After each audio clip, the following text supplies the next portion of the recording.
5. I think I'm gonna go ahead and Okay. get started. All right, so happy Halloween if you celebrate it.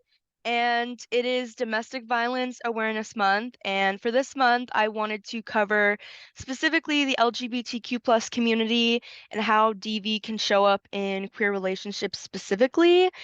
And whoops. I wanted to talk about this specifically because LGBTQ plus survivors are underrepresented and underserved in violence survivor communities and services. There's also a lot of fear, bias, and misconceptions that get in the way of serving LGBTQ plus survivors. But before we get into the presentation, I want to go over some important definitions so that everybody's on the same page here. So the first one is bisexual, and this is someone who is attracted to both or all genders, and this is similar to identities such as pansexual or omnisexual. They aren't the same, but they are similar. And the second one is cisgender, and this is someone whose gender identity matches their sex assigned at birth. So, for example, that would be like a cisgender man would be someone who was assigned male at birth and who still identifies as male. And then this third one is outing, and this is telling someone else about a person's sexual orientation or gender identity without that person's approval. And this is heavily condemned because this can deeply endanger a person's mental health, but also their physical well-being. You know, this puts the person in danger of being discriminated against or mistreated. Plus, it's just never cool to talk about someone behind their back if they're not cool with that, you know? And then the next one is transgender, and this is a broad term that can be used to describe someone whose gender identity is different than the gender they were assigned at birth. So, for example, a transgender woman would be maybe somebody who was assigned male at birth, but now who identifies as female. And this also could apply to people who are gender nonconforming or non-binary. And then the last one is queer. And this term has been reclaimed by the LGBTQ plus community to mean someone who has no specific label but identifies as not heterosexual and or cisgender. However, it is important to remember that this is still used as a slur against the LGBTQ plus community. So when you're using it, just make sure you're being sensitive. And yeah, that's my definitions. I tried to include some words that I thought were commonly misunderstood or unknown, but if there's any other words I use that you're confused by, feel free to stop me and I'll be happy to clarify. And then now we're jumping into it. The major common misconceptions about domestic violence in queer relationships are number one, that domestic violence doesn't happen often, if at all. When it does, it's not as severe as it would be in a straight relationship. The masculine or bigger presenting partner is usually the abuser, and that psychological abuse is not as serious as physical abuse. So, jumping into the first one, that domestic violence doesn't occur often in queer relationships. This is a really, really common one, even something that's held within the LGBTQ plus community. However, as you can see with this chart here, that's actually the opposite of true. As you can see, 44% of lesbians and lesbian women and 61% of bisexual women have experienced intimate partner violence in their life, compared to 35% of straight women. And then 26% of gay men and 37% of bisexual men have experienced intimate partner violence compared to 29% of heterosexual men. And then 50% of transgender people have experienced domestic violence.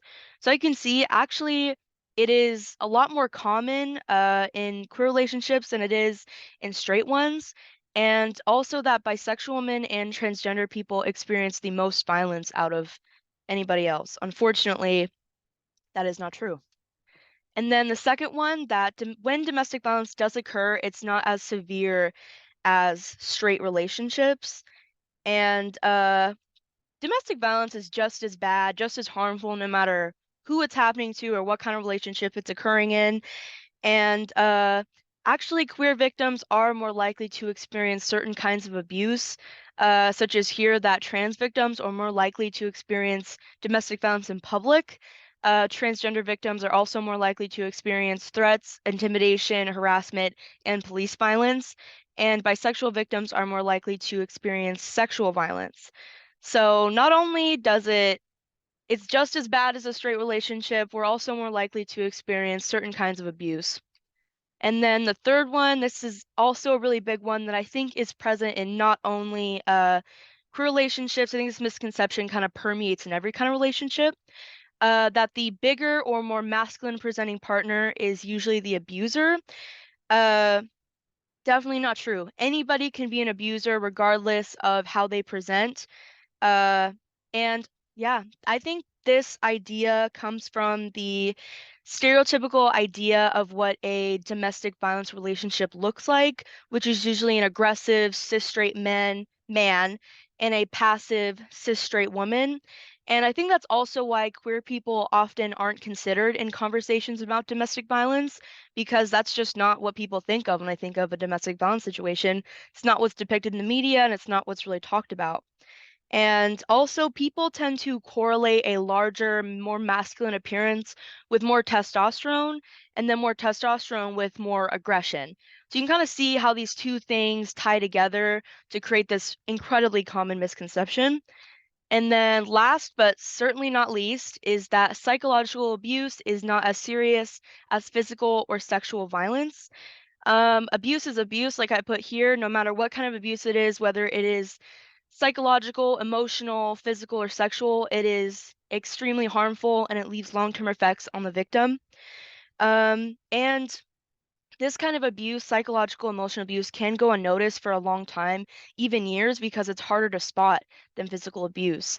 And it does leave long-term effects on the victim, such as depression, anxiety, loss of self-worth, the development of attachment disorders, social isolation, uh, or I'm sorry, suicidal ideation, and even chronic pain. The victim can develop chronic pain. Um, some examples of psychological or emotional abuse in relationships can look like constant criticism or ridicule, uh, manipulation, cutting access off to finances, or keeping the victim away from friends and family or loved ones. So these misconceptions are so important to correct because leaving people uneducated means leaving victims in a place where they're left unheard and unsupported. And this next part is abuse that is unique to queer relationships. And there are two main ones that are really unique to queer relationships is that outing as a means of control and abusing the victim's gender identity. So the first one is threatening to or forcibly outing the victim to loved ones, friends, coworkers, or their employer, or even their landlord, and then forcing the victim in a PDA to prove their identity or their love to the abuser. So this is a really big one. That one's so harmful to the person experiencing it. It's putting them in danger of being discriminated against and like being outed, all the things that come with being outed, along with being in an abusive situation. And the second one is abusing the victim's gender identity, and this can look like intentionally using incorrect pronouns, telling the victim they're not a real man or woman, ridiculing the victim's body and appearance, or withholding HRT, which is hormone replacement therapy, which is what a trans person may use to medically transition. These two are really big concepts. And then these are some examples of what a trans or non-binary person might experience when they're going through in a domestic violence situation. So the first one is my partner threatens my life when I try to leave. I'm scared for my safety. I've thought about going to a domestic violence shelter, but I don't know if they are welcoming of trans people. So domestic violence shelters, not being welcoming of trans people is a very common problem that they experience. They don't have access to that extremely important safe space that a cis survivor may have access to. The second one is I just started college. My partner has threatened to out me as trans to my new friends and to my boss if I don't follow their rules. I live in a conservative town and I don't feel safe to share. They have also started hiding my hormone shots when they're really angry. So this is what we just talked about is hiding their HRT and forcibly outing them to their friends and their boss. This is, weaponizing that person's marginalized identity against them in order to control them. And then the third one is I'm non-binary. My partner and I are both active in the queer community. I keep trying to make things work because I love her. If I end things, I will lose her and the community we share together and my sense of home. So this is very sad. And this also connects to a really big concept in the queer community, which is that of a chosen family. When you're not accepted by a biological family, you find your chosen family within the community. And if they come out about the abuse that they're experiencing, they might lose their chosen family and leave that person feeling isolated and trapped. And then the last one is my partner tells me that he is the only one who will ever love me because I'm not a real woman. His abuse has had a huge impact on my feelings of self-worth. I don't know who can help. As a trans woman of color, I'm scared of the legal system. I also don't want my partner to experience incarceration. So this person, they're experiencing what we call the double closet, which we'll go into in just a second, where they're not only experiencing the effects of having one marginalized identity, which is being trans, but also another, which is being a woman of color. And that's keeping her like in this like triple closet where they're stuck in this relationship and they don't know what to do because they're scared they're going to be treated badly by the legal system. Then right here at the bottom, it says limited access to support resources, inclusive of their identity, fear of being outed, fear of losing community, distrust of discriminatory institutions, limited legal options, feelings of shame, experiences with systems of oppression like transphobia, racism, uh, homophobia, and more. So these are just some examples of an experience that a trans person might feel when they're feeling trapped in a domestic violence situation. And then this is the power and control wheel. And starting on the outside, you can see all of these larger concepts that affect people, such as ageism, homophobia, sexism, transphobia, ableism, colorism, classism, colonialism, all these things that a lot of people experience. And then on second tier, we have digital abuse, sexual violence, stalking, physical violence, kind of all the different abuse that a person can experience. And then in the very center, there's the power and control wheel. Basically, that like all of these different concepts that a person or people uses to control someone all comes down to power and control and nothing else. And some examples of what we talked about before using privilege and oppression, using systems of oppression to maintain power and create barriers for you in accessing support. This is like what happens when somebody is weaponizing a person's marginalized identity against them, like using outing as a form of control or abusing their gender identity. And then emotional abuse, we went over that one, putting you down and make you feel bad about yourself, isolating you, blaming, manipulating, gaslighting you. Academic abuse, this one's really important since this is a college, making it challenging for you to engage in your academic work. That's one that not a lot of people consider or think of, but that is a very real form of abuse as well. And economic abuse, controlling your finances and ability to earn, save, or spend money. Again, keeping that person trapped in a situation where they are feeling like they cannot escape. Money runs the world. If you don't have money, how are you supposed to, live your life?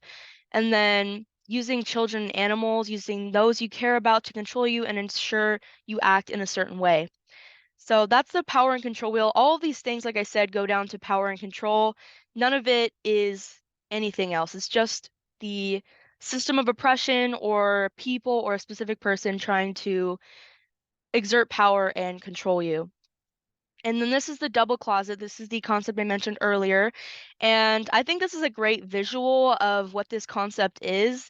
This person has two different marginalized identities. The first one being their LGBTQ plus identity, which kind of keeps them trapped in their situation out of fear of experiencing homophobia or transphobia. And the second one is their domestic violence survivor identity, which again keeps them trapped even further by fear of something like victim blaming, that their people are going to blame them for their situation or say, why don't you just leave? Or, just say no, just why don't you just do that? Blaming the person for their situation or that you deserve it or something horrible. So you can kind of see how these two things would keep that person feeling even more trapped. There's two locked doors.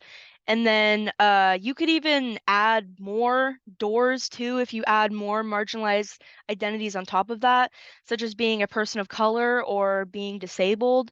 That could make them feel trapped even further, adding more and more layers of doors. And then moving into barriers to resources. So the first one is really, really common. This is a lack of training regarding LGBTQ plus individuals for service providers. So an example of this would be a medical personnel person not knowing how to use a rape kit on a trans person, or even really knowing how to treat that trans person at all, which is a major, major problem. The second one is homophobia and transphobia from service providers or other survivors. And this is major. If you aren't accepted by your local domestic violence survivor community, that's going to make you feel even more trapped in your situation. People that are supposed to help you, they discriminate against you and makes you feel even more stuck. And then the third one is low levels of confidence in the legal system. Like we said before, if you're a person of color who's been treated badly and marginalized by the legal system, and also queer people historically have not been treated well by the law, and that can create a lot of distrust and fear of going to the legal system, which deters people from going and trying to pursue that route. And then the fourth one is fears that opening up about abuse will fuel anti-LGBTQ plus bias. So there are still people to this day fighting to take away the rights of queer people, and these people are just looking for a reason to fuel their bias and their hatred for queer people. And so that might deter survivors from opening up about their abuse because that'll give these people just another reason to keep fighting against us. And then the last one is that female-only shelters may disallow trans survivors due to their gender, genitals, or legal status.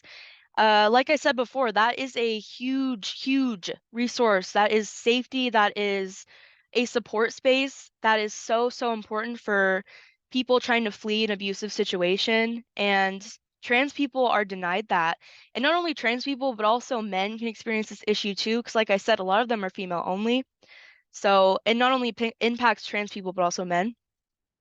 And then here's some statistics to really drive home the point and show how much abuse flies under the radar.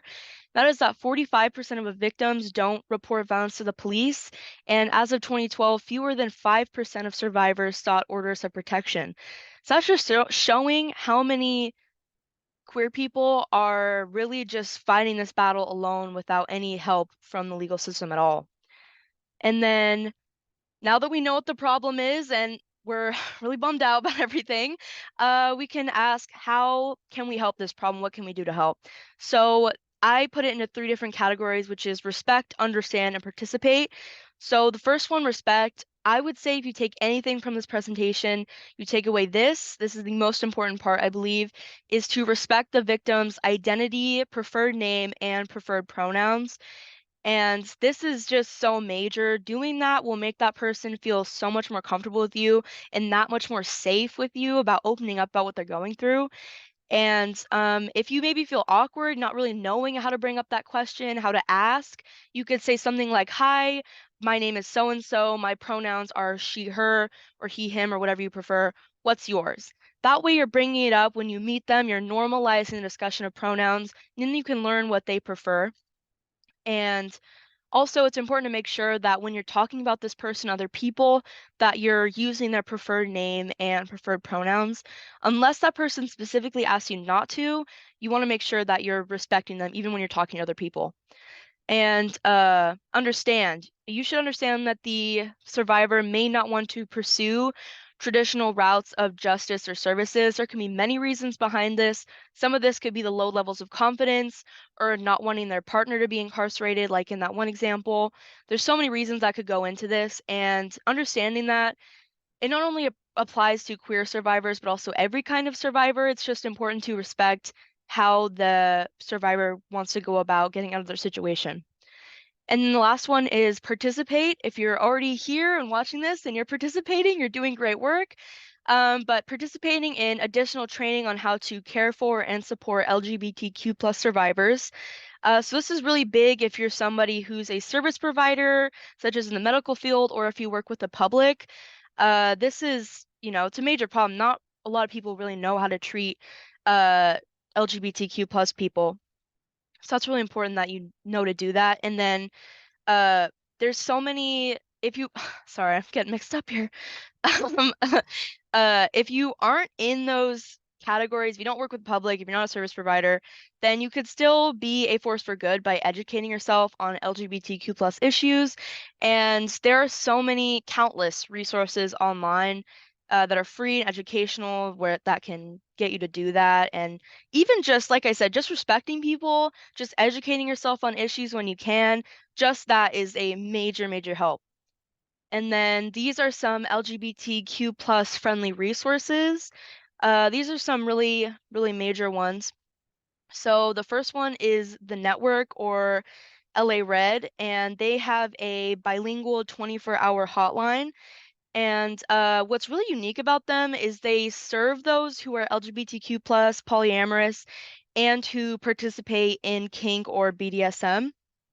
And yeah, they also have a housing pathways program. They can connect you with advocates for one-on-one support. They are a really, really big resource. And then their hotline is listed here. And Forge, this one is geared specifically towards trans individuals. They do offer resources for trans survivors, but most of their work is done in doing in-person trainings or webinars for professionals. Oh, sorry. And they can work with many different types of professionals. They can work with medical personnel, forensic nurse examiners, mental health advocates. I mean, the list goes on. You go on their website and they have so many different people that they can work with to educate. So yeah, first responders too. They're a very, very useful resource, especially if you're wanting to educate yourself.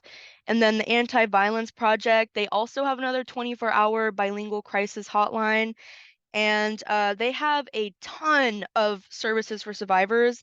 They offer free counseling, support with police, court, and social services. They can even connect you with support groups, financial counseling, and even creative arts expression groups. They also offer trainings for professionals as well, and that's their hotline listed there too. And then the Women's Crisis Support Team, this is our local or Josephine County's domestic violence survivor support team. And they also have a 24/7 hotline, and they provide so much assistance to people. It's just some of the things they can do is emergency assistance for paying for things like motels, bus, gas, food, medical assistance. They can also help with family and criminal court advocacy. They can also connect you to support groups. They have an emergency safe house in an undisclosed location where they can house not only you but also your children.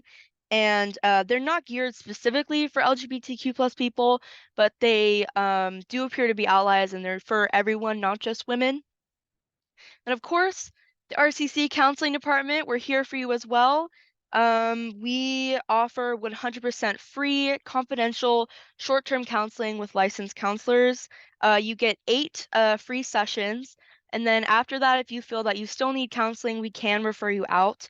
And we do offer grievance support appointments as well, which that is if you're having a problem with a staff member or a professor, we can make an appointment for you and you can come in and get support with that. And yeah, so our appointments can be offered in person, over the phone, or on Zoom. So whatever you're comfortable with, we'll work around your schedule. And our offices are open 8 a.m. to 5 p.m. And then the RCC Title IX team is a major resource as well. They can do a lot. They offer support for students and staff who have experienced harassment, discrimination, or violence. And they can take some supportive measures such as offering you campus escorts, altering work arrangements for employees, implementing contact limitations, and making adjustments to academic deadlines and course schedules. And to get in touch with them, you would want to contact the lead Title IX coordinator or submit an online report, which is on our website. You can find the contact info for Lucia, who's our lead Title IX coordinator, on our website as well. And in person, I had this big sheet that had all of these resources with Lucia's contact information on here. Fortunately, I don't have that right now, but it is on our website. And then if you want to download this presentation, it's linked right there to where the title is. But yeah, you want to contact her. And then, yeah, like I said, all these resources are linked on the slide right here. on this website, or I could send you the sheet that has all of these resources with all the websites and the emails and everything. So whatever you'd like. And then this slide is all of the sources that I used when I was making this presentation. So if you want to dig in or make sure I presented my information right, you can go in and look through there if you'd like. And yeah, so thank you for watching. That's all. Let me know if you have any questions at all. That's all I got for you.